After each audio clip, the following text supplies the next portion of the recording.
Olá, pessoal. Seja bem-vindo, colega dermatologista, colegas médicos, colegas residentes também, sejam todos bem-vindos. Vocês estão no Dermacirurgia, o podcast que vai falar de cirurgia dermatológica. Este vai ser um novo canal que vai levar a vocês toda a informação de qualidade, de formação, de aprimoramento na cirurgia dermatológica. Fiquem conosco, a gente tem muito ainda a apresentar para vocês. Olá pessoal, nós estamos aqui com mais um Dermacirurgia Cast, nosso programa de treinamento em cirurgia dermatológica. Esse treinamento vai para todos os interessados em cirurgia dermatológica nesse país. Esse propósito é de levar a cirurgia dermatológica para os rincões mais distantes que a gente tem. Fazer a diferença na vida de muitas pessoas. Quando você faz bem feito, você faz a diferença na vida de muita gente. E hoje a gente vai discutir com dois grandes professores que a gente trouxe aqui hoje. O professor Tiago Lins, que é um oncologista clínico,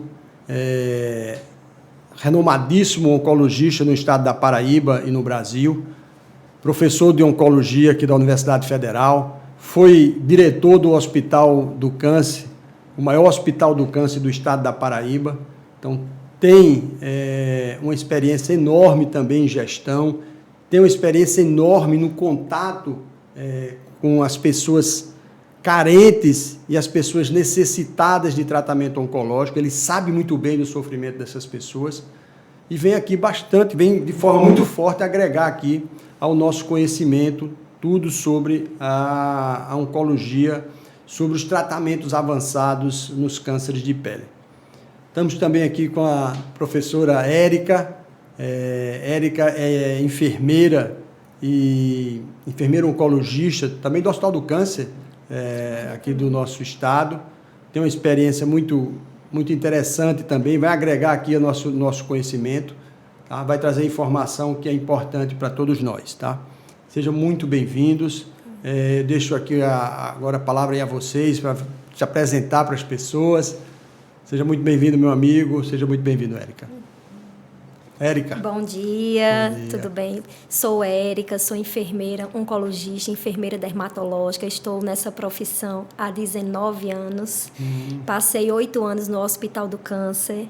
E aí foi de onde eu desenvolvi minha paixão por feridas, no tratamento de feridas. Comecei pelas feridas oncológicas. Hoje estou empreendendo numa empresa, faço tratamento tanto de feridas oncológicas como das diversas etiologias. Que bom, que bom. Seja bem-vinda, minha amiga. Olá, Otávio, tudo bem? É um prazer mais uma vez estar aqui com você. Assim, não tenho que me apresentar, já falou tão bacana aí de mim, agradeço as palavras e estou aqui à disposição de você e de todos que nos assistem. Valeu, seja muito bem-vindo também. Sua formação foi na USP, né, de Ribeirão Preto. Isso, eu sou natural de João Pessoa, fiz aqui faculdade na Federal da Paraíba e fiz oncologia clínica na USP Ribeirão Preto, no Sala das Clínicas. E depois eu fiquei na BP Mirante trabalhando um tempo e depois retornei a João Pessoa com doutorado e aí voltei como professor da UFPB. Seu doutorado foi lá também na USP de Foi lá mesmo, Ribeirão. Isso, exato. E você, Érica, você fez sua formação de enfermagem dermatológica onde? Eu fiz na Estácio, online, e uma parte presencial, e a minha formação acadêmica na Santa Emília de Rodar, em 2004. Joia, ótimo. Para quem não conhece, Santa Emília de Rodar era uma escola de enfermagem renomadíssima, né, aqui também no nosso estado, e teve papel fundamental na formação de muitos enfermeiros nesse estado, né? A gente vai dar essa conversa da gente, vai ser muito interessante, muito boa. Acho que vocês todos vão gostar bastante. Vamos lá. E você, colega médico, quer ir muito mais além da medicina estética? A cirurgia dermatológica vai proporcionar isso a vocês. Nós preparamos uma masterclass avançada, é gratuita, e para se inscrever, vai no link da bio ou no QR Code que está aqui na sua tela. Vamos conosco. O tema é esse, era a gente falar na questão dos tratamentos mais avançados do câncer de pele, certo? Que até há uma desinformação, Tiago, a respeito do câncer de pele, pela população, porque pensam que o câncer de pele não pode trazer uma mortalidade, não mata, né? Essa aqui, eu já vi alguns, inclusive, colegas médicos chamando o câncer de pele de cancerzinho, né? Quando está diante de um carcinoma bacelular, por exemplo. E a gente vai ver que não é um câncerzinho, é um câncer, tem que ter um respeito muito grande nessas doenças, né? E essas doenças podem ter um impacto muito grande na vida das pessoas. É importante dar essa ênfase ao câncer de pele de maneira muito adequada, colocá-lo no seu devido lugar. Exato. O câncer de pele ainda é o mais incidente no Brasil, né? Então, qualquer pessoa, inclusive nós mesmos, podemos ter câncer de pele devido à exposição solar. E às vezes tem essa ideia, passa-se essa informação do câncerzinho, mas porque esse profissional ele não vê o câncerzão de pele, aquele que invade, aquele múltiplo, aquele que recidiva. Então, de fato, como você falou, tem que ter muito cuidado com o câncer de pele, sim.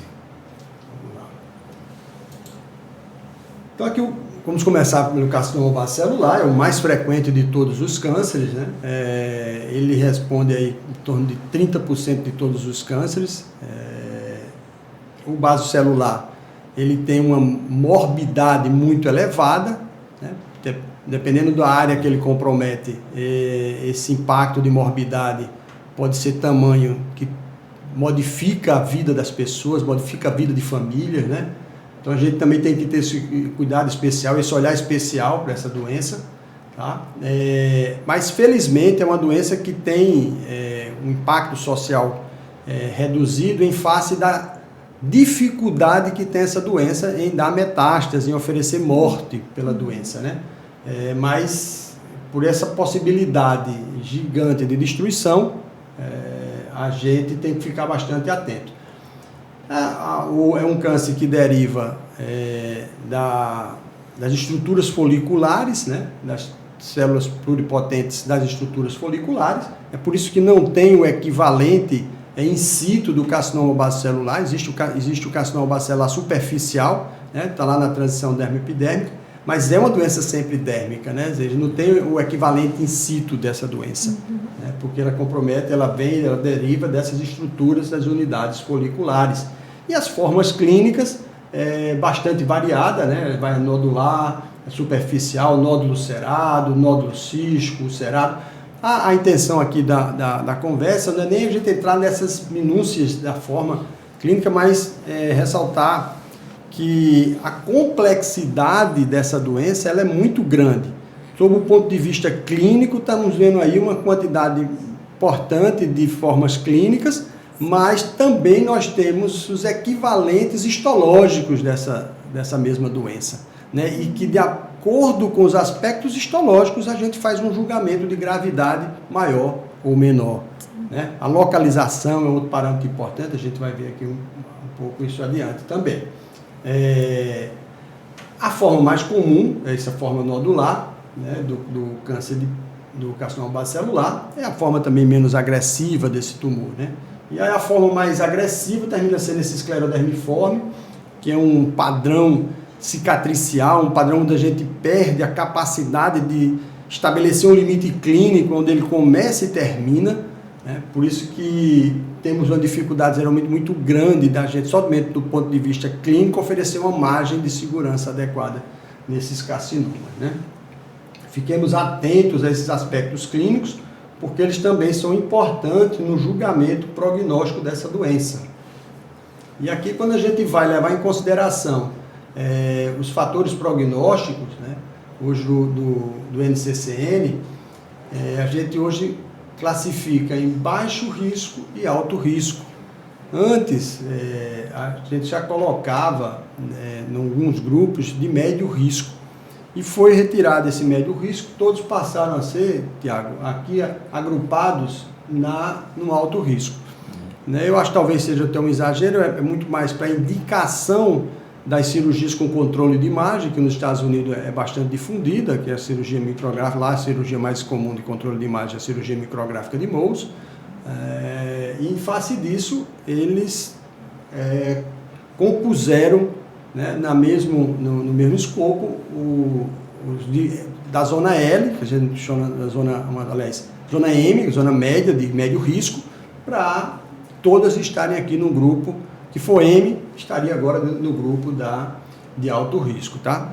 Que é para a gente poder indicar a cirurgia micrográfica de forma mais contundente e fazer, de fato, modificar, porque os trabalhos demonstram que a cirurgia micrográfica é que aponta a melhor possibilidade de cura. Quando a gente vai fazer estudos comparativos entre grupos que fizeram cirurgia micrográfica, os grupos que não fizeram cirurgia micrográfica, mas que as margens cirúrgicas estão livres de tumoração, a gente vai ver que a chance de cura, eles são praticamente idênticas, né? Então, a gente executar de maneira adequada a cirurgia, a gente aí oferece uma maior possibilidade de cura. Quer fazer algum comentário, meu amigo, aí na... Então, não, eu aprendi com um professor meu de dermatologia, chamado professor Otávio, que o vaso celular é sempre a ponta do iceberg, né? Quando a gente não tem essa margem profunda ou margem lateral livre na cirurgia, a chance de complicar a doença é muito grande. Então, o que você falou aí, eu acho que talvez seja uma atenção maior de alerta do NCCN para a sociedade, porque nem todo mundo é especialista em dermatologia oncológica como você é. Então, assim, às vezes tem que chamar mais atenção de fato e colocar esse médio aí em alto risco para evitar algumas falhas de conduta, algumas subnotificações, vamos dizer assim, de conduta. Certíssimo. Então, eu não vou entrar nos detalhes, essa aula já está disponível para vocês. Já tem um podcast desse onde a gente discute sobre os carcinomas basocelular, espino e melanoma, e a gente trata desses aspectos aí. Já está disponível, pode procurar. A gente vai entrar aqui na situação mais importante, que é nessa situação daí. Érica, você lá no Laureano, isso não é incomum a gente ver pacientes com tumorações cutâneas dessa ordem, né?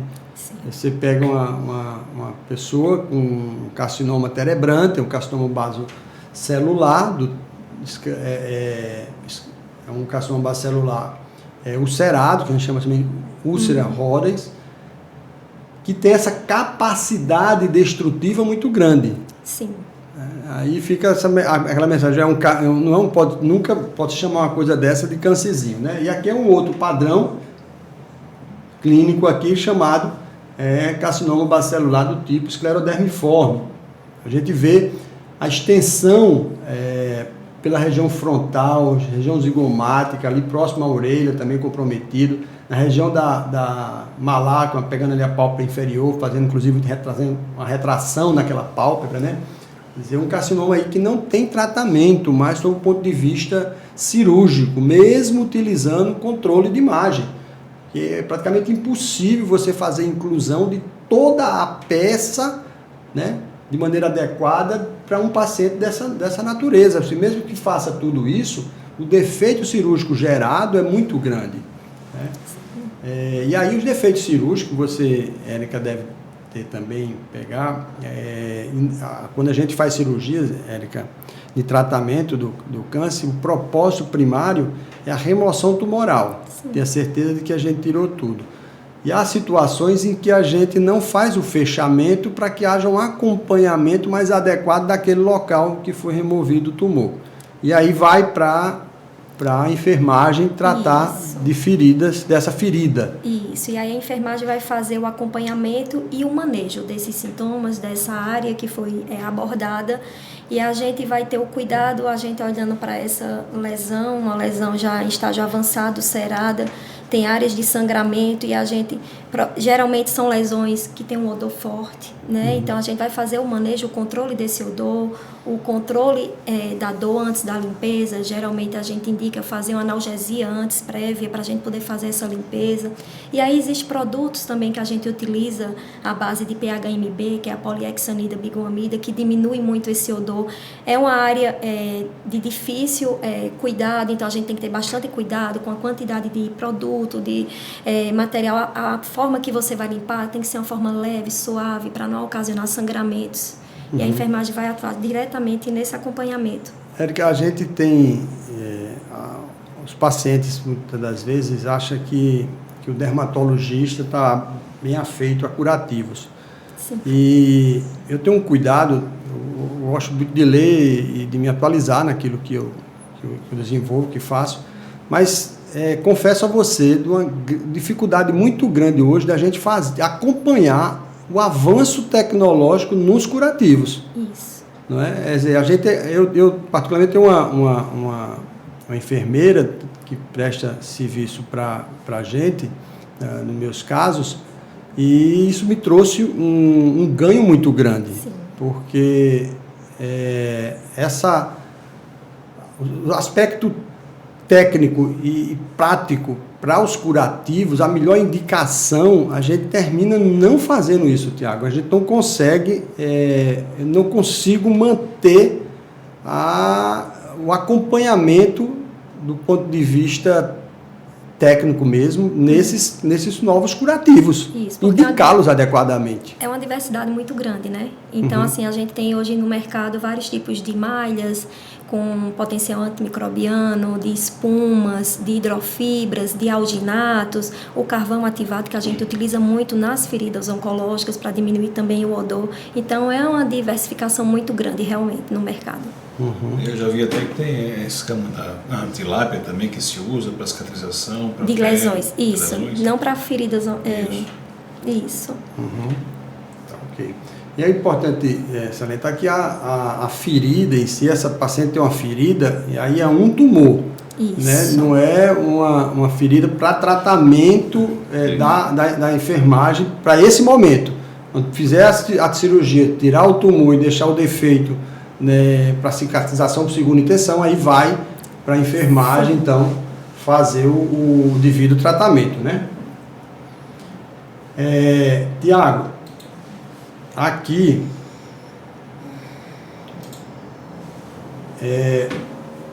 dentro do carcinoma base celular, hoje o CCN já preconiza, em algumas situações, a utilização de drogas. Temos aí o vismodegib, sonidegib. O vismodegib, que é o inibidor do SMO, né, que é um inibidor de uma via de sinalização dos carcinomas bacelulares, a mais frequente das vias que estão alteradas, que está alterada. E como é que está hoje essa questão da indicação, cara? Como é que a gente está hoje com essas drogas aqui no Brasil? Já estão disponíveis? E se a gente consegue, tanto pelo SUS e na iniciativa suplementar. Acho que há uns 3 anos atrás, essas medicações nem existiam assim, comercialmente para uso, nem no NCCN. Era muito mais para pesquisa clínica, de fato. Essas lesões extensas e metastáticas, elas têm a possibilidade de usar hoje as medicações. Nós temos 2 ações aqui diretas, uma na via, como você falou, da multiplicação celular, onde nós temos aquele desequilíbrio de genes supressores e oncogênes, e também nós temos aqui a imunoterapia, né? Então, a imunoterapia ela é reativada pelo cemiplimab. Então, nós temos as 2 possibilidades de uso com excelentes respostas, inclusive. Não são todos os pacientes que têm uma boa resposta, um bom resultado, mas aqueles que alcançam o controle da doença, eles podem até ter resposta completa e secar aquela lesão, por exemplo. Hoje, infelizmente, no sistema único de saúde, no SUS, não é disponível, devido ao alto custo da medicação e o uso continuado da medicação, mas no sistema suplementar, no sistema privado de convênio, já é possível sim prescrever. São casos raros, né, porque se nós pensarmos na epidemiologia do câncer de pele, nós temos um predomínio de doenças iniciais, né, e doenças extensas e metastáticas são raras de fato. Mas aqueles pacientes que precisem utilizá-las já têm essa disponibilidade de uso. Joia. Então vamos avançando aqui. Aí vamos no carcinoma espinocelular, né? É o segundo tipo mais frequente dos cânceres de pele, responde em torno de 20% dos cânceres de pele. Só que ele tem um impacto diferente do carcinoma basocelular pela possibilidade de oferecer metástase que esses cânceres têm, certo? E ele tem sido, no último NCCN agora, eles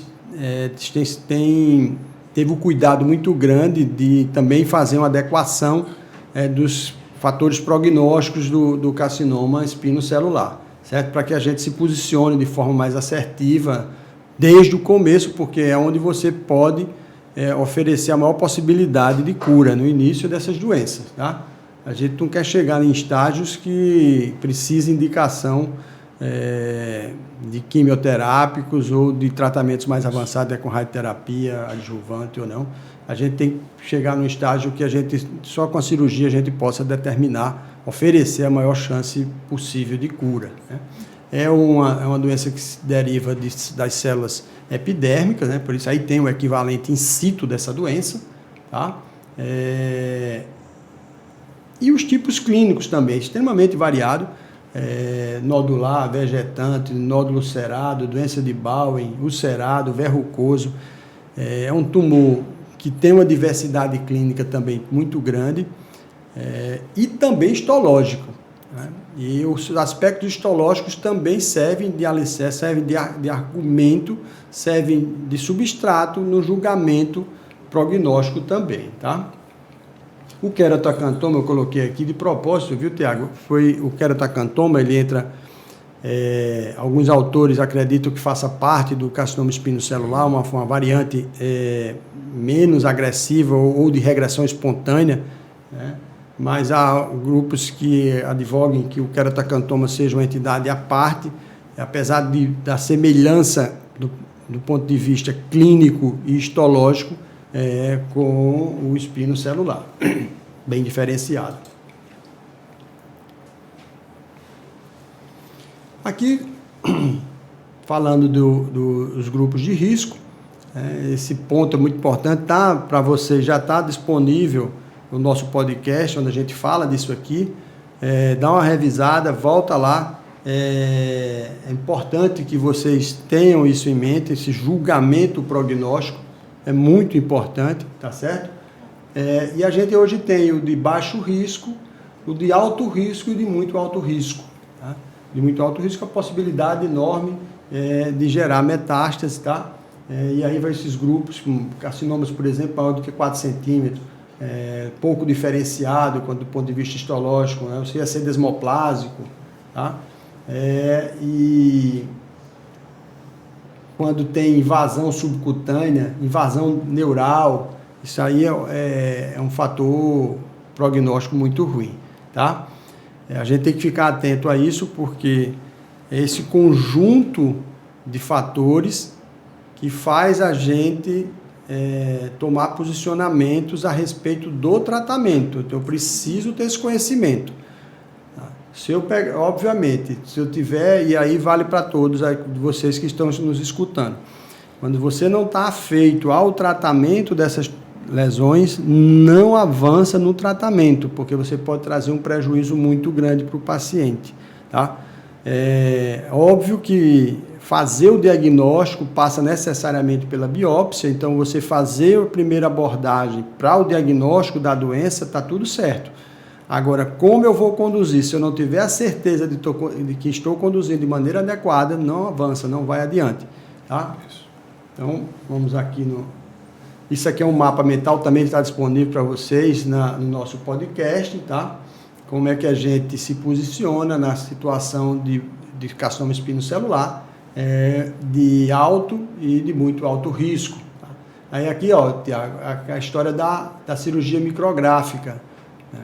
Nos Estados Unidos, a cirurgia com controle de imagem ela é bastante difundida já faz muitos anos. No Brasil, ela tem avançado bastante, já tem hoje centros de formação em cirurgia micrográfica, e a gente tem visto a formação de muitos colegas dermatologistas nessa área. A gente deve chegar no patamar que essa indicação vai ficando cada vez mais fácil de se fazer, tá? Mas o NCCN, ele foi cuidadoso na indicação da cirurgia micrográfica e também cuidadoso em dizer que, não tendo especialistas em cirurgia micrográfica, você pode utilizar técnicas de congelação que se aproximem desse controle de imagem. E a gente tem outras técnicas que se aproximam disso aí, tá? Então, eles tiveram esse cuidado, porque quando o NCCN fala, ele não fala para os Estados Unidos, ele fala para o mundo inteiro, né? Serve de balizador para o mundo inteiro na conduta. Aqui, as drogas que eu consegui levantar, hoje, a droga mais nova, pelo menos, é o cemiplimab, né? Que no carcinoma espinocelular. Existia quimioterápicos mais antigos. Como é que está essa indicação dos quimioterápicos mais antigos no carcinoma espinocelular? Como é que você tem se posicionado? A gente tem indicações para algumas adjuvâncias em lesões recorrentes, recidivantes, mas a indicação mais formal é para o paciente que tem a lesão metastática. Aí nós temos o cemiplimab, que vai atuar na via da imunoterapia, mas também nós temos terapia-alvo molecular, como o trabectinib. Então a gente avalia se tem mutação do fator do crescimento epidérmico, avalia se há mutação do Carrais, NRAS, ou BRAF, avalia também se tem mutação do c-KIT, que para cada alvo mutacional desse, dentro do DNA tumoral, pode existir uma terapia-alvo. A gente pode lançar mão de uma estratégia mais inteligente para os pacientes. E, inclusive, fazer um pouco de estratégia, porque a medicação ela pode funcionar muito bem, mas ela pode funcionar por um período de tempo, e aí a gente precisa trocar a medicação, e aí tem outras possibilidades. A quimioterapia padrão, que seria com platina ou com taxano, a gente também tem disponível ela, porque, como eu falei anteriormente, essa medicação ainda não está disponível no sistema de saúde, então a gente lança a mão da quimioterapia. E quando a lesão ela é mais superficial e possível, a gente pode fazer uma quimioterapia associada com radioterapia, porque aí tem um fator também de hemostasia se houver sangramento dessa lesão. Então, as possibilidades de terapia hoje para carcinoma basocelular, mas também para espinocelular, foram bastante ampliadas com o tempo. E é isso que a gente busca, né? Como você falou da cirurgia micrográfica, talvez a gente não tenha hoje disponível para todo mundo, mas é claro que daqui a algum tempo essas medicações ficarão disponíveis e surgirão novas medicações ainda melhores. A quem advogue, né, os clínicos advogam que com o avanço desse conhecimento, tanto do ponto de vista imunológico quanto das terapias-alvo, a gente vai indicar menos cirurgia? Será que é uma tendência ou você... Eu não concordo muito com isso, não só na dermatologia, mas em outras áreas da oncologia também. Eu acredito que o diagnóstico bem precoce com a cirurgia é o mais suficiente e evita tratamento. Medicação nova, medicação de alto custo, inclusive, e que tem também efeitos colaterais. Alguns pacientes podem ter uma reversão imunológica e desenvolver tireoidite, pancreatite, adrenalite, alterações autoimunes também, reumatológicas e também dermatológicas. No nosso cenário hoje de carcinoma basocelular espinocelular, inclusive, nós não temos tanta experiência no uso dessas medicações, porque elas são bastante novas. Entendi. E a gente tem, vamos salientar que a gente tem um capítulo na dermatologia que estuda os efeitos colaterais cutâneos dessas drogas novas. Exatamente. Tanto das drogas-alvo quanto das drogas... que são bem frequentes, que distanciam-se de um prurido leve, mas também de reações altamente agressivas, até mesmo como um vitiligo. Então, nós temos um espectro muito amplo de efeitos colaterais dermatológicos pelas terapias-alvo da oncologia que hoje são praticadas. Érica, uma das indicações de tratamento para a gente, das condutas, é a gente fazer cirurgia nesses tipos de pacientes de alto risco, por exemplo, e a gente ou deixar por segunda intenção, a cicatrização por segunda intenção, ou fazer enxerto naquela área lá. Quando não dá um enxerto, segunda intenção é uma opção bastante frequente, porque do acompanhamento clínico fica melhor. Mas simplesmente deixar por segunda intenção, para a gente, traz um certo problema, porque o paciente, diante da ferida, da condução daquele caso específico, eles sofrem bastante. Do ponto de vista de enfermagem, no que é que a enfermagem pode ajudar nesses tipos de paciente que a gente optou por uma cicatrização por segunda intenção? A gente vai fazer uma avaliação detalhada e vai traçar um plano de cuidados e vai explicar ao paciente que aquela foi naquele momento a melhor opção, e a gente vai dispor de vários tipos de coberturas e vai conversar com o paciente e a família para eles aderirem ao tratamento. E eu tenho um caso recente, inclusive está perto de dar alta, de um paciente nessa situação que fez uma enxertia, fez a retirada do tumor espinocelular, fez a enxertia. E aí esse enxerto, excelentes resultados, mas já no outro, a gente perdeu o enxerto e aí necrosou e a gente fez o desbridamento, mas que também está cicatrizando excelente. Esse é um ponto importante que você falou, tá? Porque o paciente, ele não é profissional de saúde, então ele talvez não entenda 100% que aquela segunda intenção é uma segunda intenção, né? Que foi proposital de você deixar ele cicatrizar. Ele pode imaginar que está com uma ferida, né? Isso incomoda esteticamente, incomoda talvez pelo odor, como você falou, e também como visualmente, né? Assim, é muito incômodo. Então, essa adesão é muito importante para que ele consiga entender o que é uma segunda intenção. A gente entende. Sim, é verdade, é verdade. Isso, e até porque a gente procura, tem curativos hoje com espumas de silicones que são pequenos, esteticamente aceitáveis, então assim, a gente vai escolher aquela melhor cobertura, entendeu? Que o paciente também, para aquele estágio da lesão, se for uma lesão que drene exudato, a gente não vai poder botar um curativo simples, mas a gente explica. E assim, aquela situação, né, doutor Otávio, a gente tem que sentar com o paciente e a família e explicar todas as possibilidades e informar que aquilo ali, no momento, é necessário, mas que vai passar, que vai chegar a cicatrização, e os pacientes têm realmente aderido ao tratamento, porque eles querem ficar bom. Então, nossa obsessão é curar realmente, quando tem condições de cura dessas lesões. Certo. Érica, um outro ponto que é muito discutido é na questão das próteses. Vocês da enfermagem, não sei aqui, não sei como é que está no Brasil, vocês também têm assumido a responsabilidade de confeccionar certas próteses, por exemplo, do nariz, orelha? Não tenho essa experiência com prótese. Eu sei que já tem, mas aqui eu também não sei aqui em João Pessoa se tem alguém da enfermagem específico nesse ramo. Porque é um campo muito promissor, porque essas sequelas vão acontecer, por exemplo, amputações importantes da região nasal. E a gente vê, Tiago, aqui, amputação nasal e reconstrução em seguida à retirada do tumor na região nasal. E não há essa indicação formal de reconstrução imediatamente após a cirurgia. Por conta do risco de recidiva, é uma destruição muito grande se recidiva naquele local. E aí,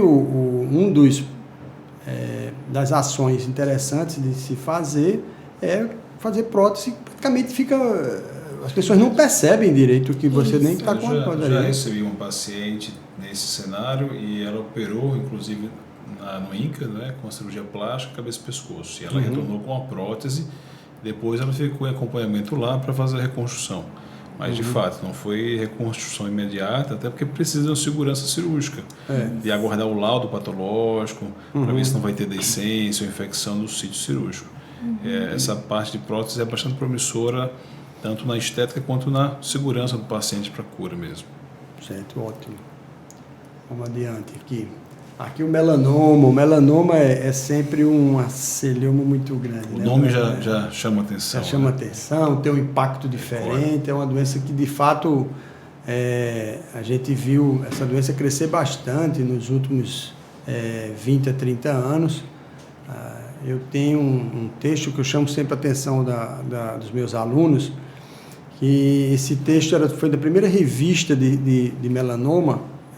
Isso foi escrito por Dr. Francisco Belfort, hoje é um cirurgião oncológico renomadíssimo no mundo todo, São Paulo. E Belfort, nessa revista, o professor estava dando uma aula e falando do melanoma, na época, quando ele era estudante, dizendo que aquilo era uma doença muito rara e talvez a maioria daqueles alunos nunca fossem se deparar com o melanoma. Isso na década de 70, que ele falando isso para os alunos deles. O que hoje, praticamente, todos nós, mesmo que não faça dermatologia nem oncologia cutânea, já se deparou com uma pessoa, com alguém conhecido, próximo, com história de melanoma, né? Então, é uma doença que cresceu, de fato, no mundo inteiro, principalmente na Austrália, Nova Zelândia, é uma epidemia naqueles países ali, certo? Hoje responde aí por 4% dos tumores cutâneos, né? Os demais 1% aí são os outros tipos de tumores cutâneos que a gente tem. É uma doença que se origina do melanócito, né? O melanócito é uma célula epidérmica, intraepidérmica, né? Está lá na camada basal, é por isso que eu tenho o equivalente in situ dessa doença. E ela, de fato, na grande maioria das vezes, ela começa com a doença in situ. E depois... Mas os melanomas são traiçoeiros, né? Existem situações de você encontrar melanomas intradérmicos sem o componente epidérmico, né? Você encontrar metástases de melanoma sem nunca ter encontrado o tumor primário do melanoma. E essas são as formas clínicas também, bastante variado. E essa situação daqui, eu chamo a atenção do amelanótico, que o melanoma, por ter natureza melanocítica, a grande maioria deles é escura. É uma doença escura, uma mancha escura, né?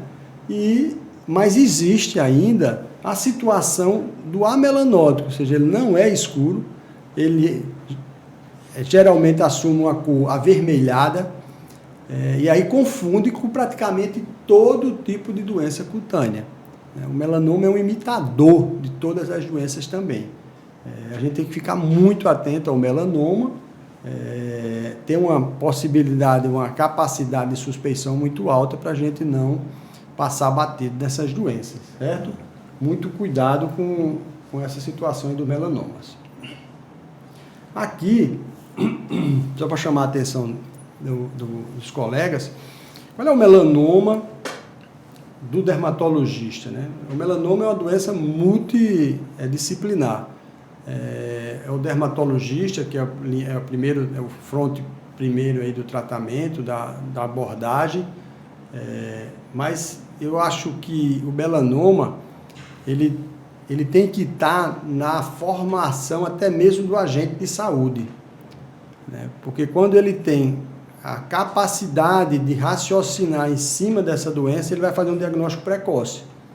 O familiar, que pode entender como é que se comporta essa doença. O dermatologista, ele trata essa situação daqui, que é o T1A, né? Ou seja, melanomas que estão até 1 milímetro, tá? Sem ulceração, sem mitose, cuja indicação para tratamento é somente uma ampliação cirúrgica. Tá? Aqui fica uma situação que hoje houve uma mudança, o GBM trouxe uma mudança já nessa, e o NCCN também, no tamanho da profundidade de Breslow que a gente pode intervir. Tem um limite. Entre 0,85 a 1 milímetro, a gente tem indicação ou não de pesquisa de gânglio sentinela. Essa situação daí, há alguns aspectos que são levados em consideração para a gente indicar ou não. Então, mesmo nessa situação, entre 0,85 a 1 milímetro, a possibilidade dessa doença ter que ser tratada por um oncologista cirúrgico, né, para o cirurgião oncológico, tá? Porque precisa pesquisar o gânglio sentinela e a responsabilidade disso é desse profissional. Mas em todas as situações daqui, termina que o oncologista clínico também entra, pelo menos, e muitos pacientes pedem a opinião, né, Tiago, do oncologista clínico.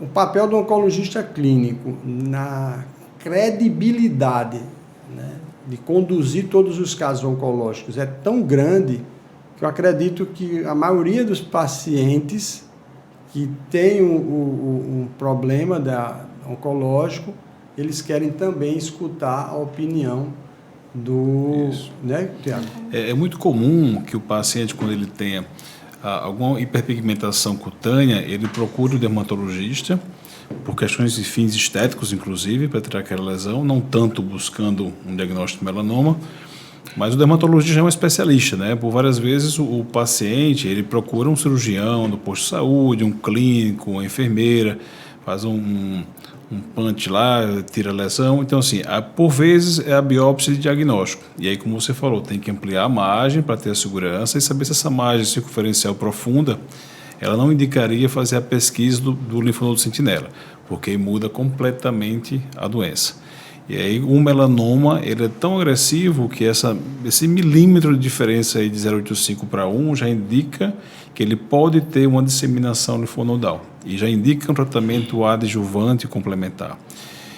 Além disso, é importante lembrar que o do melanoma cutâneo, que é da dermatologia, mas nós podemos ter melanoma crânio, melanoma de mucosa nasal, melanoma tubo digestivo e, muito bem lembrado por você, nós podemos ter lesões metastáticas de melanoma em pulmão e fígado sem saber de onde ele surgiu, porque pode haver uma regressão. Exatamente. Então, essa educação continuada de capacitação da rede de saúde é fundamental.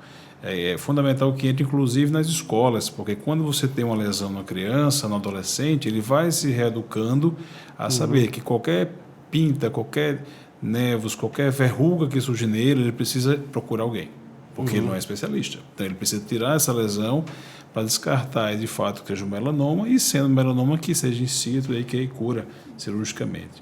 Existe tratamento hoje adjuvante e também sistêmico para doenças avançadas, mas são bem complexos também. Aqui eu coloquei algumas drogas, existe muito mais, no tratamento avançado, né? São essas drogas alvos, mas vocês não deixaram de usar as drogas antigas para o melanoma. A da carbazina, que é uma das mais antigas, nós temos hoje ainda a cisplatina com paclitaxel, que nós utilizamos também, mas de fato, vamos dizer que hoje ninguém usa mais um celular tijolão, não é? Então a gente usa um celular mais fininho. Então a evolução faz com que a gente tenha essas medicações guardadas, mas as melhores medicações de fato são as que têm terapia alvo molecular e imunoterapia. O melanoma, antigamente, em uma doença de cenário metastático, ela era tida como incurável e cuja morte era prevista aí dentro de 1 mês a 2 meses do paciente. É uma doença, de fato, de alta letalidade. Hoje nós temos pacientes com metástases sistêmicas muito metastáticas, com metástase cerebral, que fazem a combinação do combo de imunoterapia com ipilimumab e nivolumab, que estão vivos até hoje sem qualquer doença ativa. Então, eu tenho um paciente com mais de 8 anos que tinha uma doença muito metastática, fez a imunoterapia, funcionou muito bem e hoje ele vive super bem. É claro que há outros momentos de melanoma, mas nós temos que lançar a mão da primeira terapia da melhor forma, na primeira opção de tratamento, para que ele tenha um objetivo de cura. A gente não pode pensar mais que o melanoma é uma doença de alta letalidade que o paciente vai, indubitavelmente, falecer. Existe tratamento efetivo, eficaz, que a gente consiga reverter isso tranquilamente. Ele tem que ter a oportunidade de fazer, que é o grande ponto, é conseguir chegar no oncologista e conseguir fazer, de fato, o tratamento sistêmico correto. E é muito importante lembrar que não dá para fazer em qualquer lugar. Tem que ser no centro especializado, porque os efeitos colaterais também da imunoterapia, eles são importantes. Nós podemos ter hipotireoidismo, nós podemos ter alterações cardíacas. Então, o oncologista, ele está atento na bula da medicação. Então, o efeito colateral que vai acontecer naquilo que ele prescreve, ele já prevê aquilo lá. Então, a gente consegue acompanhar e vai ajustando, se aumenta a dose, diminui a dose, se adia tratamento, mas sempre buscando aí a cura do paciente. Até seu corpo de enfermagem também tem eu tive a oportunidade de estar no Laureano por muitos anos na vida e vi o grupo de enfermagem que faz a infusão, né, e está responsável pela infusão dessas drogas, já se familiarizaram tanto com os efeitos colaterais que identificam de maneira muito precoce. Já traz para a gente um negócio muito já mastigado. Olha, tem um paciente que vai evoluir dessa maneira. Exato. Eu brinco, eu acho que a equipe multidisciplinar, quando está bem coesa, ela vai sentindo no cheiro já. Aquele paciente vai acontecer isso. Tá? Pelo perfil, por comorbidade, se ele é cardiopata, se ele é diabético, se ele é um paciente positivo, se ele é um paciente mais negativista, se ele se cuida em casa, se ele tem uma rede de apoio familiar, então a gente consegue já tatear isso aí bem. Joia. Pois, pessoal, a gente acho que conseguiu o objetivo aqui dessa apresentação, que é a gente falar desses avanços, das novas drogas para o tratamento dessas doenças dermatológicas. Isso foi muito importante porque as pessoas, infelizmente, até os próprios colegas médicos, que não estão familiarizados com esse avanço, pensam que a gente não avançou muito ainda no tratamento dos melanomas, né? Porque o melanoma era uma sentença de morte no passado, e aí Tiago chamou a atenção para um caso muito importante aí, que ele já está acompanhando há 8 anos, com essas drogas novas aí, modificou a vida da pessoa, né? Parece... A gente entra agora num cenário totalmente diferente de uma doença, para uma doença crônica agora, né? Exato. E a retirada dessas drogas, Tiago? Como é que tu consegue... No momento desse, você não consegue mais tirar essas drogas, né? Normalmente é difícil, a não ser que, de fato, pela imagem do acompanhamento, não tenha mais doença. Uhum. A gente pode desescalonar, faz uma pausa, a gente chama de férias de tratamento, né, para que a pessoa consiga também restabelecer, porque tem que tratar com qualidade de vida. Isso. Né? Então a gente dá uma pausa e, se precisar, retoma o tratamento. E você, colega médico, quer ir muito mais além da medicina estética? A cirurgia dermatológica vai proporcionar isso a vocês. Nós preparamos uma Masterclass avançada, é gratuita, e para se inscrever, vai no link da bio ou no QR Code que está aqui na sua tela. Vamos conosco. Então é isso, vamos ficando por aqui. A gente vai trazer toda quarta-feira tem uma nova apresentação, tem uma nova discussão sobre as cirurgias dermatológicas de uma maneira geral, e eu espero que contribua bastante na formação de vocês. Esse é um programa continuado, esse é um programa que não se encerra aqui. Ele não tem o objetivo de ser uma aula somente de formação, mas um projeto que vai ao longo da vida capacitando vocês nessa formação. E eu sempre digo que essa formação é para fazer a diferença na vida das pessoas. Vocês vão fazer a diferença na vida de muita gente. Um abraço e até a próxima aula.